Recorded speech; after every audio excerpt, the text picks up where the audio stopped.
Um dos assuntos mais conhecidos, mais debatidos na história, chama-se nazismo. Na verdade, é uma vertente do fascismo. É muito difícil toda estudante de história, professores, pesquisadores, né, sempre tocarem nesse assunto chamado de nazismo. Também é muito difícil essas pessoas não conhecerem Adolf Hitler e sua política disseminada, né, por toda a Europa e que foi também muito propagada em países fora do continente europeu. Então essa política disseminada, né, espalhada por Adolf Hitler, chamada de nazismo, é o tema da nossa conversa de hoje. Mas o que é nazismo? O nazismo significa, na verdade, uma abreviação, né, do termo nacional-socialismo, né, que é o nome de uma ideologia política, o nome de uma ideologia econômica, social e cultural, que foi essencialmente racista e amplamente divulgada pelo Partido Nacional Socialista dos Trabalhadores Alemães, criado em 1929, portanto, no século XX, por Arthur Drexler, e que foi, claro, muito mais vista, muito mais desenhada por Adolf Hitler. É importante dizer que essa ideologia se espalhou por toda a Alemanha, né, tendo como comandante geral Adolf Hitler, e foi, claro, um dos fatores que contribuíram, né, à construção de vários marcos históricos, como o Holocausto, né, e a Segunda Guerra Mundial. Portanto, há toda uma contextualização por trás, né, da construção dessa ideologia nazista, dessa ideologia que foi profundamente racista, né, propagada por Adolf Hitler. Vamos então compreender como foi que o nazismo surgiu na história, como foi que ele se propagou pela história e como é que muitos dos países ainda hoje têm como base, né, que se fundamentam para construir suas ideias, tendo como base o nazismo. Para compreender o surgimento do nazismo, é importante que a gente faça um passeio pela história e, portanto, conheça de forma mais aprofundada como é que estava a Alemanha nesse período e, portanto, entender também todo o contexto histórico do mundo nesse período.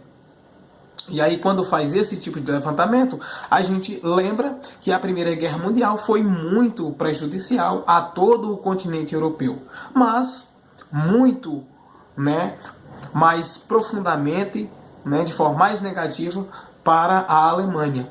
É importante destacar também que a Primeira Guerra Mundial ceifou 10 milhões de mortes, né? Levou 10 milhões de vidas e quase 30 milhões de feridos. Teve também territórios devastados, né? Teve uma questão de um rombo muito grande na economia desses países europeus, enfim, né? E teve, claro, uma consequência desastrosa, né, para a Alemanha, que todos nós já conhecemos, que é o Tratado de Versalhes, que acabou responsabilizando toda a Alemanha, né, por uma questão responsabilizando a Alemanha pela questão da propagação da Primeira Guerra Mundial. E claro, responsabilizando a Alemanha, o Tratado de Versalhes permitiu que o Império Alemão, né, e a Áustria-Hungria, né, fosse redesenhado, né? Nesse tratado estão previstas, como a gente já disse, uma série de ações, uma série de medidas que vão punir de forma severa a Alemanha após a Primeira Guerra Mundial. Uma das nações derrotadas, claro, ela foi obrigada a abrir mão de 13%. Vejam só, a Alemanha foi obrigada a abrir mão, a deixar de lado 13% do seu território. 75% das reservas de ferro, 26% de carvão foram deixados de lado a partir desse Tratado de Versalhes. Então a Alemanha teve seu exército também reduzido, suas indústrias de armas foram totalmente controladas, né? Assim como a produção de tanques e aviões. Além, claro, de toda essa questão que nós já destacamos, com a questão do Tratado de Versalhes, que foi punitivo para a Alemanha, ela também perdeu as suas colônias e pagou uma alta taxa de indenização pelos prejuízos da Primeira Guerra Mundial àqueles países que foram considerados vencedores dessa Primeira Guerra Mundial. Além do sentimento, claro que toda essa questão, toda essa contextualização, toda essa punição dada à Alemanha pelo Tratado de Versalhes após a Primeira Guerra Mundial acabou gerando um sentimento negativo, né, por ter perdido essas questões. Além de ter que cumprir todas essas exigências do Tratado de Versalhes, a Alemanha estava, né, num verdadeiro declínio, num verdadeiro caos econômico, né? Seu território estava totalmente destruído e a sua população enfrentava, claro, gravíssimos problemas, né? Então foi instituída em 1919, aliás, a República de Weimar. A Alemanha era antes, né, um império, né? Ou seja, era uma forma de monarquia e passava a ser um simples país republicano. A República de Weimar, que visava resolver esses problemas, dava prioridade à reestruturação política e econômica do país. Era, portanto, esse o objetivo da República de Weimar. Houve, claro, né, com isso uma melhora econômica, não é? Por conta de um acordo entre a Alemanha e os Estados Unidos, com a instituição de planos, né, que dava, portanto, garantia, que dava, portanto, incentivos econômicos para que essa garantia e esses incentivos econômicos contribuíssem para a reconstrução e, portanto, reestruturação da Alemanha. Né? Então veja que tudo isso acabou gerando um terreno fértil para a construção de uma política racista, de uma política também de clamor, né, para que os alemães fossem, né, revigorados. Então gerou, portanto, um sentimento bastante negativo entre os alemães e todo esse terreno acabou favorecendo a construção de um regime nazista na Alemanha e, portanto, uma ideologia totalmente racista. Então veja que o Partido Nacional Socialista dos Trabalhadores Alemães foi o principal vetor, ou seja, foi aquele motor que contribuiu para a questão do nazismo. Na década de 1920, Adolf Hitler vai assumir a liderança e dar um outro nome e vai chamar de Partido Nacional Socialista ou simplesmente Partido Nazista. Hitler era austríaco, né, que é um fato inclusive desconhecido por muitas pessoas, e nasceu no século XIX, em 1889. Hitler também foi soldado durante a Primeira Guerra Mundial e, ao fim, acabou se associando ao Partido dos Trabalhadores Alemães, assim como muitas outras pessoas. Jovens, estudantes, agricultores, soldados, pessoas de todas as classes sociais acabaram, né, adentrando a essas questões. O principal objetivo, portanto, era a união dos trabalhadores, era a união dos alemães dentro desse partido, Partido Nacional Socialista, que é simplesmente partido nazista. Então esse era o objetivo, a união de todos os alemães, a expulsão de estrangeiros e tornar a Alemanha um país poderoso e com muitos territórios. Portanto, era uma forma de trazer à Alemanha o que ela era antes, né, da Primeira Guerra Mundial. Hitler e seus aliados tentaram dar um golpe de Estado em 1923, né, e, portanto, né, 1923, e por ser líder desse movimento, Hitler acabou sendo preso. Tá bom? Aos poucos, o partido nazista foi colocando pessoas no governo e já na República de Weimar receberam 38% dos votos nas eleições para o parlamento de 32. É a partir desse momento que Hitler toma o poder por meio de um golpe de Estado e declara-se presidente ou chanceler e Führer, que é também chamado de Hitler, ou chamado de líder. Chanceler ou Führer ou simplesmente líder. Então o regime nazista Ele durou de 1933 a 1945 e foi construído, foi praticamente idealizado, né, por Adolf Hitler por meio do Terceiro Império ou Terceiro Reich. E foi marcado por uma série de características muito próprias da filosofia política nazista. Uma dessas questões mais importantes desse regime foi a propaganda feita pelo nazismo dentro e fora da Alemanha. Então, era uma das características do regime nazista era se valer da propaganda, se valer da mídia para se autopromover, para construir, para propagar as suas ideologias preconceituosas, as suas ideologias racistas. Como em todo regime autoritário, o regime nazista era autoritário por natureza, o governo acabava censurando, ou seja, controlando, emissoras de rádio, a imprensa como um todo, produtores artísticos, músicas, artes visuais, teatro, enfim, havia um controle, uma censura total aos veículos de comunicação. As pessoas que participavam desses veículos de comunicação. Nada poderia ser veiculado sem antes passar por um controle rígido das pessoas que participavam do regime nazista. O famoso ministro da propaganda de Hitler, chamado de Joseph Goebbels, foi utilizado como referência, inclusive, por diversos regimes totalitários, autoritários, que vieram depois do nazismo. Uma das maiores características do nazismo foi, portanto, a militarização.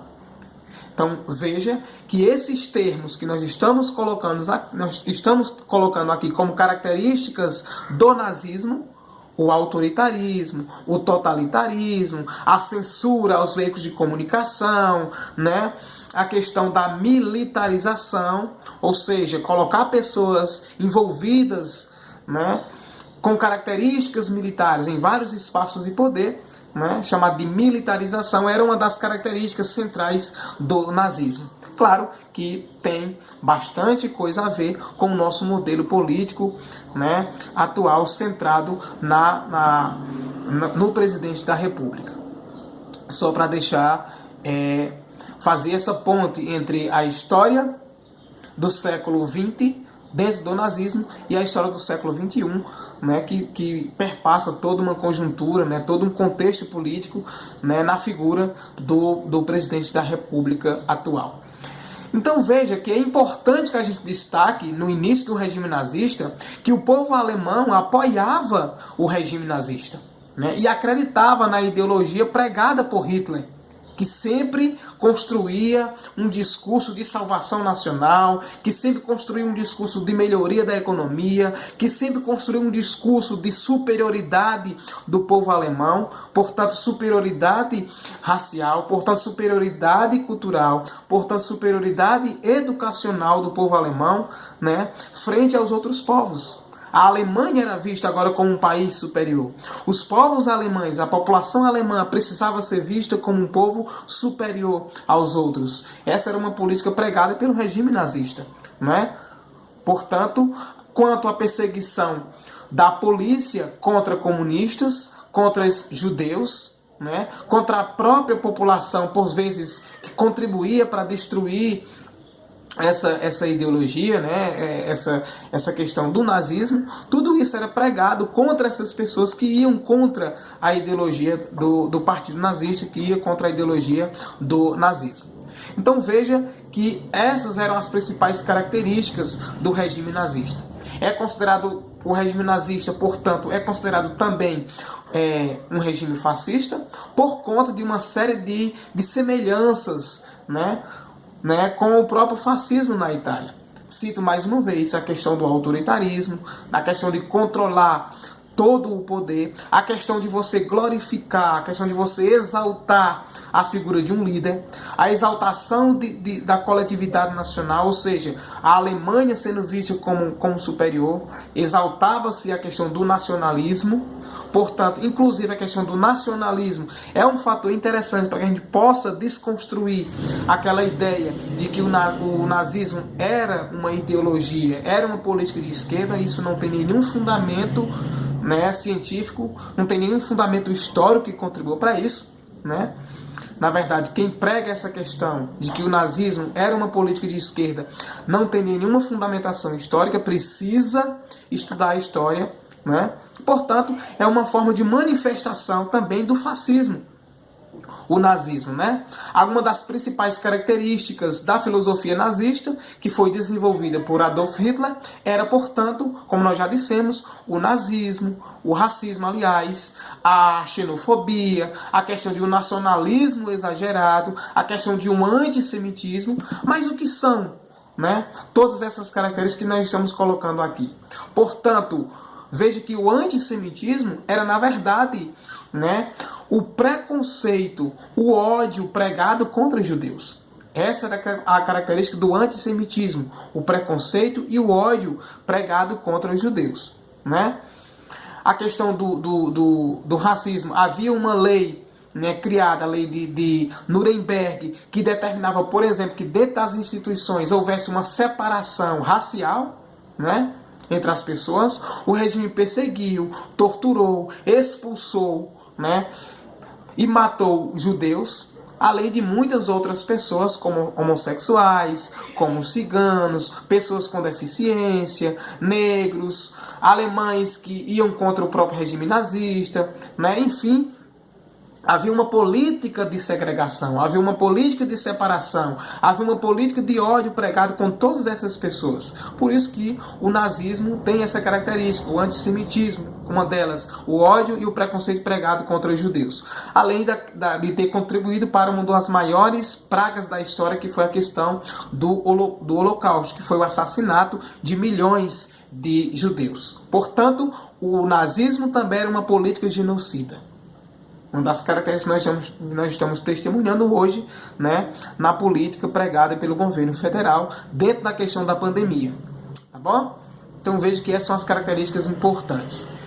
Para a gente finalizar essa questão, tem uma discussão muito forte, que nós já até apontamos aqui, que é a questão de colocar o nazismo como uma filosofia, como uma ideologia de esquerda. Como nós já dissemos, isso não tem nenhuma fundamentação histórica. Mas por que as pessoas dizem isso? Porque tem o Partido Nacional Socialista. Portanto, atribui o nazismo como política de esquerda. Então, isso não faz nenhum sentido. O nazismo, portanto, não pode ser taxado como de esquerda, porque eles não acreditavam, né, porque eles não acreditavam em políticas descentralizadas, ou seja, de distribuir poderes. O Estado nazista, portanto, era contra a luta de classes, que é uma ferramenta importante do socialismo, que é uma ferramenta importante do comunismo. Portanto, não pode ser taxado como uma filosofia de esquerda. E claro, portanto, né, o nazismo pregava a questão da superioridade de classes, a superioridade de raças, e o socialismo e o comunismo não pregam isso. Perfeito? Espero que vocês tenham entendido. É isso aí. Estudem, aprofundem. Um abraço virtual a todos e a todas.